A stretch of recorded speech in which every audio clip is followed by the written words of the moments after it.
Olá a todos, bem-vindos a mais uma sessão do Cineclube Murnau, um projeto da Azul de Saturno. Eu sou Luiz Gustavo, artista visual, cineasta e professor.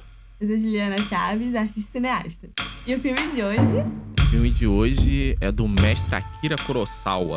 O nome é Rashomon, ou aqui no Brasil, na verdade em Portugal, ele é conhecido como Rashomon, As Portas do Inferno. Ele é de 1950, preto e branco, tem 1 hora e 28 minutos.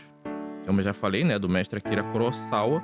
É uma adaptação de 2 contos do Ryonosuke Akutagawa, que os contos são Rashomon e Abu no Naka. O Rashomon ele vai contar a mesma história de 4 perspectivas diferentes, né? Uhum. O filme começa com a imagem dos portões, né, do que parece ser um templo, que já tá destruído. E você tem 2 pessoas ali nesse templo, sentados, enquanto tá chovendo, né? Então, é um sacerdote e um lenhador, né?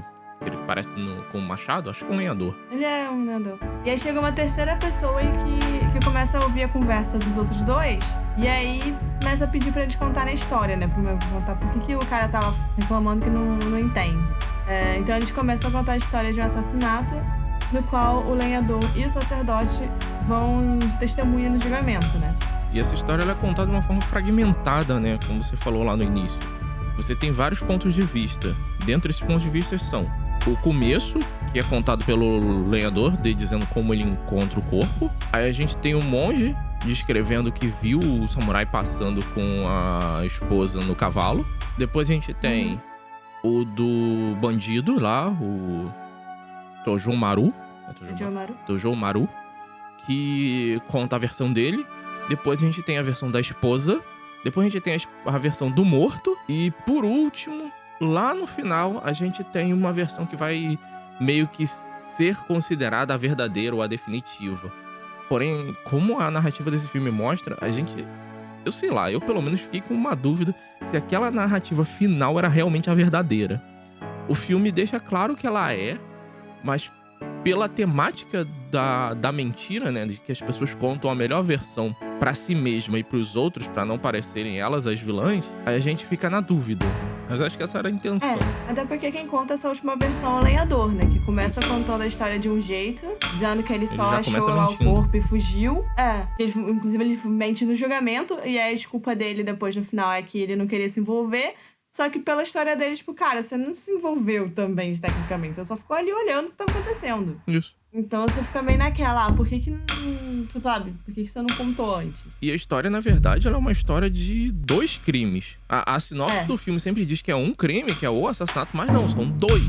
É o estupro da mulher e o assassinato. São 2 crimes. Exato.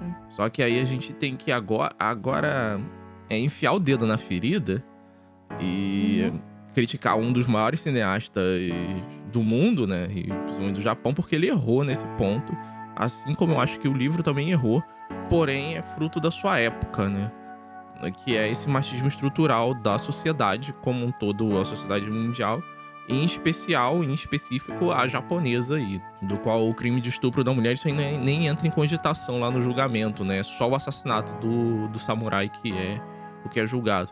Inclusive, ela não é tratada como vítima, né? Tipo, ela sempre... Ela é suspeita. Meio que culpada da história também, sabe? Tipo, como se ela pudesse ter feito alguma coisa pra evitar ou qualquer coisa do tipo, sendo que, cara, o maluco era um bandido e amarrou o marido dela lá e tal. É como se ela, tipo, como se ela fosse ter alguma chance de defesa, sabe? Não, mesmo que ela tenha tentado resistir, tipo, ainda assim ela é julgada como... Ah, não, você é prostituta, você desonrou aqui, me desonrou, que não sei o que, sabe? Exatamente. Culpam ela o tempo inteiro, sabe? Isso. Inclusive, ela mesma se culpa. Enquanto ela fala. Tanto que a versão da história dela é uma versão muito louca, na qual ela tira a culpa do bandido, do assassinato, não do ato do estupro dela, né? Ela tira do assassinato, e ela se coloca como ela tivesse matado o marido. Porque, de certa forma, o marido dela rejeita ela, e em 2 versões, né? Tanto na dela, quanto na última, que é a do lenhador. Na versão do... Vamos falar nas versões na ordem correta, senão as pessoas vão se perder. E a gente também aqui, né?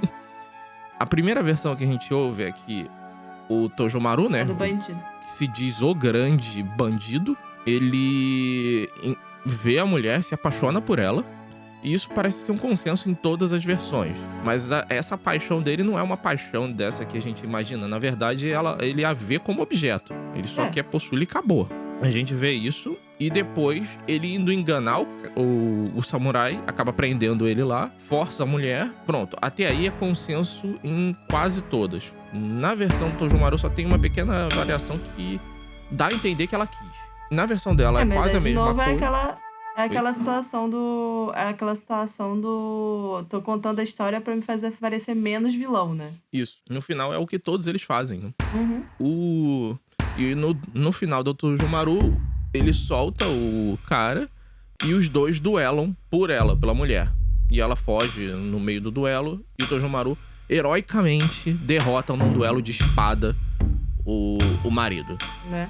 É aquela representação que a gente tem higienizada dos samurais, né? Como os caras honrosos que trocavam espadadas e não sei o que, né? Desses grandes duelos. Uhum. Depois a gente tem a versão da esposa, na qual ela é forçada pelo bandido. E ela faz de tudo pra manter a sua honra, né? O bandido vai embora e larga ela lá.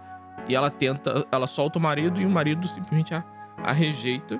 E ela não consegue ficar com essa rejeição e mata ele. Uhum. Depois ela tenta se matar e não consegue. Isso é o que ela diz.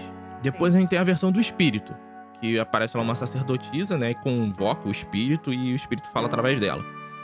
Aí a versão do cara, né? Do espírito, é que a mulher foi desonrada lá. A mulher foi desonrada, mas aí tipo, o cara se arrepende, né? Tipo, pela ideia do...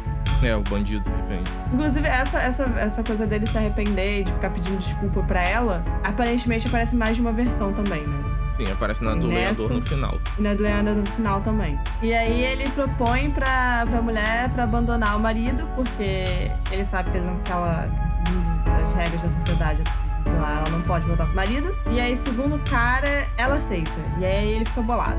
Só que aí, nesse momento que eles estão fugindo, ela vira e fala, não, mas você não pode deixar ele vivo. Então ela pede pro cara matar ele. Uhum. E aí nessa, o cara também pergunta pra ele, o bandido se vira contra o marido, se vira contra a mulher também, aí pergunta assim, o que o marido quer que ele bandido faça com ela, se quer que deixe ela ir ou se quer que mate ela. Então, como você tava falando, né, tem essa questão da escolha aí que o bandido dá pro marido.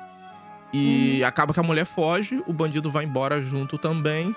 O cara lá fica desolado, ele não sabe muito o que fazer. E ele percebe que ele foi desonrado porque a mulher foi estuprada. Aí tu fica, ok, sua mente tá doente, mas vamos lá. E ele se mata. Segundo ele limparia a honra dele ali, mas ele vai parar no inferno por culpa do pecado da mulher, que ela não teve culpa. Exatamente. Ok. E a gente não sabe o desfecho do julgamento. Porém, dá pra... É verdade. Dá pra você entender que o Tojomaru vai ser morto pelo crime. A mulher vai ser jogada como pária e problema. Ele já fala no início, né, antes dele falar o depoimento dele, ele já fala, vocês vão me matar de qualquer jeito mesmo? Exato. E a mulher provavelmente vai virar prostituta naquele mundo ali, né? Ou se matar antes também, né? Ou se mata, né? Mas ela não teve coragem de fazer isso antes, então... Não sei. E depois disso tudo, o monge fica se questionando sobre a questão da humanidade, né? Se a humanidade realmente é boa, porque pra ele a humanidade não pode ser ruim, porque senão o mundo seria um inferno. Enquanto isso, o cara lá que parece um andarilho, um mendigo, né? Ele meio que, cara, todo mundo é ruim mesmo. E o lenhador fica naquela, não é exatamente isso. E na hora, o andarilho saca que o lenhador viu mais do que o que disse. E aí o lenhador conta a verdadeira história que ele viu, porém a gente não sabe se a história é verdadeira em si, porque ele já mentiu uma vez. Exato. E essa história de que todo mundo tá mentindo pra melhorar a história pra si mesmo. E nessa versão, acontece tudo o que acontece no começo, o bandido força a mulher, ele pede pra ela se casar com ele, e ela fala que ela é uma mulher, ela não pode ter essa escolha. Ela vai lá, solta o marido e pede pros dois brigarem. Os dois não querem brigar, porque ficam naquela, cara, se eles cruzarem espadas, um dos dois vai morrer. E a mulher meio que fica loucona lá, e manda um contra o outro. Ela ali colocam ela como aquele clássico papel de mulher desesperada, louca e tal, que ela começa a berrar lá e dizer, chamar os dois de inútil, dizer que o cara é inútil porque... o marido é inútil porque ela fica na mesmice, que não sei o que e tal. E aí ela olha e acha, não, porque ele é o grande bandido lá, então ele consegue me libertar desse casamento, que não sei o que, qualquer coisa do tipo. Mas aí fala que o cara também é inútil porque não quer matar o marido, e aí, enfim. Os dois acabam brigando, só que E é ela uma foge. coisa... Oi? E ela foge no final. Só que uma coisa interessante dessa briga em si, que a gente fez a descrição inteira pra chegar nessa briga, porque, pelo menos eu acho, ela é muito importante pra história do gênero de samurai. Porque a gente tem aquele lance do samurai, pôr do sol, cada um com a sua katana, um pro lado, esperando pra dar um golpe e coisa. Que é aquela imagem clássica que a gente tem de samurai, cristalizada pelos filmes do Kurosawa mesmo, né? A gente pensa no samurai com esse ser de honra, tipo, nos Sete Samurais, apesar de sempre ele dar uma camada a mais e você questionar essa honra samurai, mas acabou ficando no imaginário coletivo de que o Kurosawa representa os samurais com uma grandiosidade, né? Tanto que, sei lá, o Ghost of Tsushima, né? O jogo que saiu agora, pra você tornar sua cena mais épica, tem como você jogar no modo Kurosawa, ou seja, o filme fica em preto e branco pra ficar mais épico. Sendo que nesse filme do Kurosawa, que é antes dos Sete Samurais, ele desconstrói esse lance do duelo entre os samurais. O duelo entre os dois mesmo é feio. Eles erram o ataque, eles escorregam, tacam sujeira um no outro. Eles fogem, soam, gritam. É um negócio sujo, podre, como é uma luta real, né? Tudo bem que Não tem um honra. deles não é necessariamente um samurai, né? Um deles é um bandido. Sim. Então, mas o você samurai espera e o que ele bandido faça não dá pra isso. diferenciar o modo de agir um do outro ali naquela batalha. Não, então, mas é isso que eu tô falando. Você espera que essas atitudes do bandido. Mas acontece que o samurai faz a mesma coisa. Tipo, ele também bate todo errado com a espada ali, sabe? Ele também implora pra viver ali, sabe? Sim. E a morte parece muito, tipo... Eu tô te matando aqui, mas não queria, mas eu tô... É um negócio muito desajeitado, sabe? E no final a gente tem uma questão aí da representação da sociedade como um todo, né? Toda a pressão que é colocada tanto em cima do samurai lá e do homem, que ele tem que ser o cara, tem que lutar daquele jeito, tem que defender a honra, não pode ser enganado facilmente. O bandido que não consegue se enquadrar nessa... O Tojomaru, né? Ele não consegue se enquadrar nessa retidão que o mundo pede. Ele não aguenta essa pressão, então ele vira bandido. E ele mesmo fala, né, que faz as coisas erradas porque ele não consegue lidar com o fato dele não conseguir fazer as coisas corretas. Você tem um monge descrente na humanidade, mas ao mesmo tempo ele não faz nada pra tentar mudar. Você tem o mendigo lá, que ele já aceitou que a humanidade é ruim. Ele não vai ser tão extremo quanto o Tojomaru, mas ele não hesita em roubar uma coisa de um bebê que foi abandonado. E você tem o lenhador, que é aquele cara que olha as coisas e julga com o olhar da sociedade. Se a mulher teve qualquer leve desvio ali, pra ele ela já é uma louca. E pelo menos essa é a minha visão. Não sei se é exatamente a do coisa. Mas ela não teve ali uma atitude levemente reta, né? Ela tava pensando muito na sua sobrevivência, que é o que parece. E aí ele já julga ela pelo aquele viés da sociedade, né? Podre. A gente não tem, de forma nenhuma, nesse filme, a visão fidedigna e realista do que realmente aconteceu com aquela mulher psicologicamente, enquanto a gente tem dos outros personagens. Por isso que ela é muito mais complexa. Ela é a única personagem que, como você disse, a gente não consegue ter acesso ao psicológico dela. Porque, ao meu ver, ela é a única que tá o tempo inteiro sobre o olhar da sociedade, sabe? Sendo julgada e o tempo inteiro. Porque todos os outros, em algum momento, você tem uma fala, alguma coisa que bota ele como uma pessoa melhor, sabe? Ele sempre tem uma redenção, né? Enquanto ela é sempre a culpada. Ele sempre tem uma redenção. Enquanto ela é sempre culpada, sabe?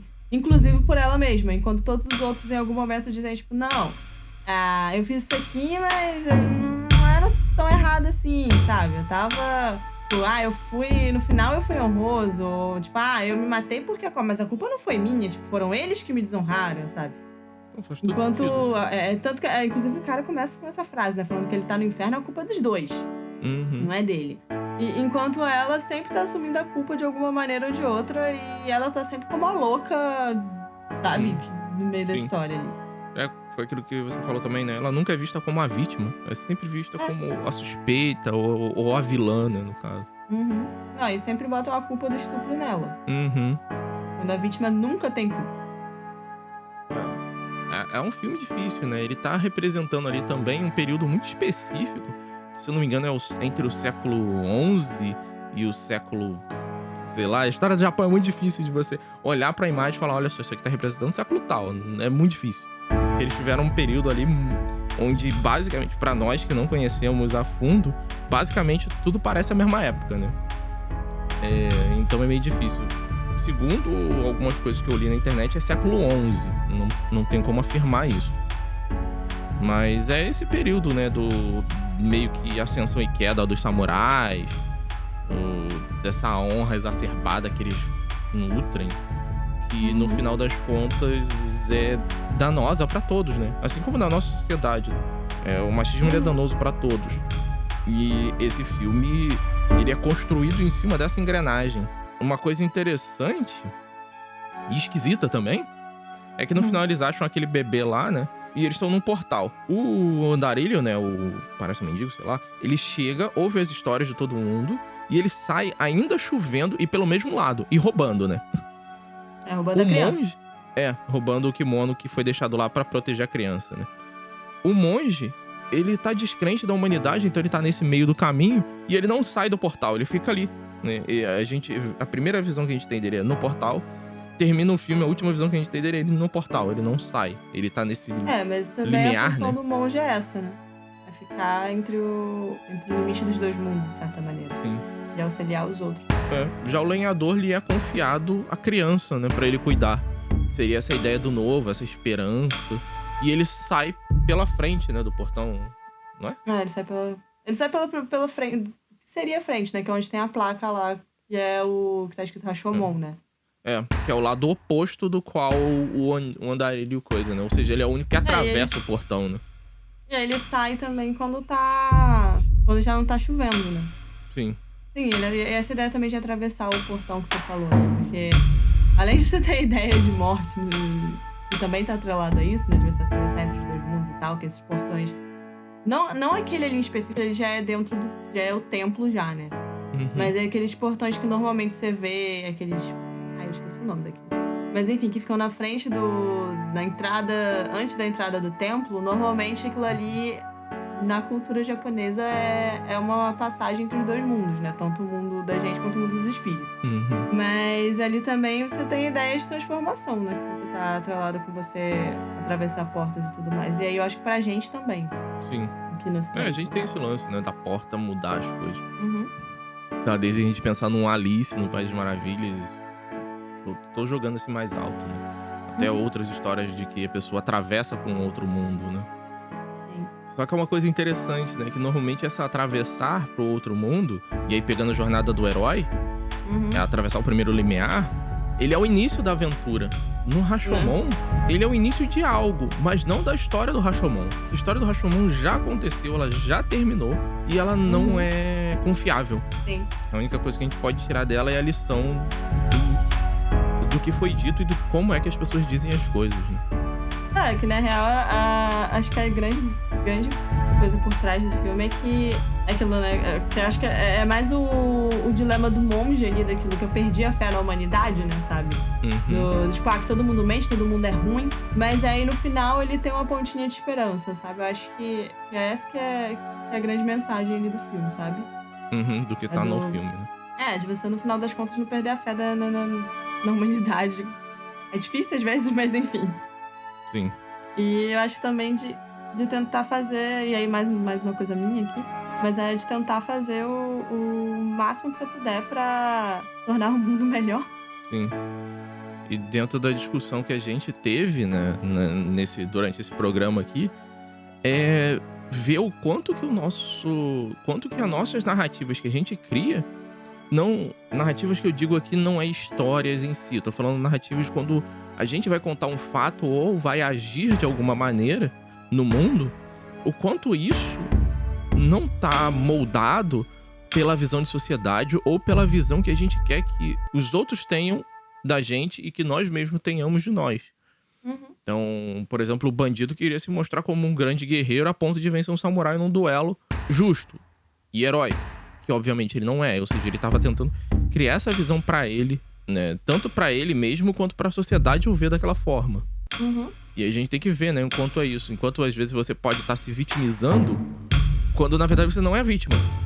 Ou você tá se colocando como o vilão da história, quando na verdade você é a vítima. Uhum. A gente viu isso de diversas formas. Por exemplo, o próprio bandido, né, o Tojomaru se botando como herói ou como vítima em determinados momentos. Uhum. E a mulher lá, que ela era a vítima, se colocando como vilã. E todo mundo encarando ela como vilã. Aliás, ninguém absolve ela. Então acho que a gente tem essa questão também de olhar tudo que é mostrado e a forma como é mostrado e ver se aquilo ali realmente condiz ou é manipulado, sabe? É uma coisa muito difícil. Muito difícil mesmo. Se nesse filme, que é uma história de 1h20 e pouco, a gente não consegue chegar numa conclusão. Imagina no mundo real, na vida real, onde as histórias duram, sei lá, décadas.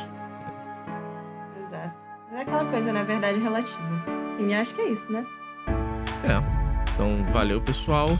Até a próxima. Sozinho, até.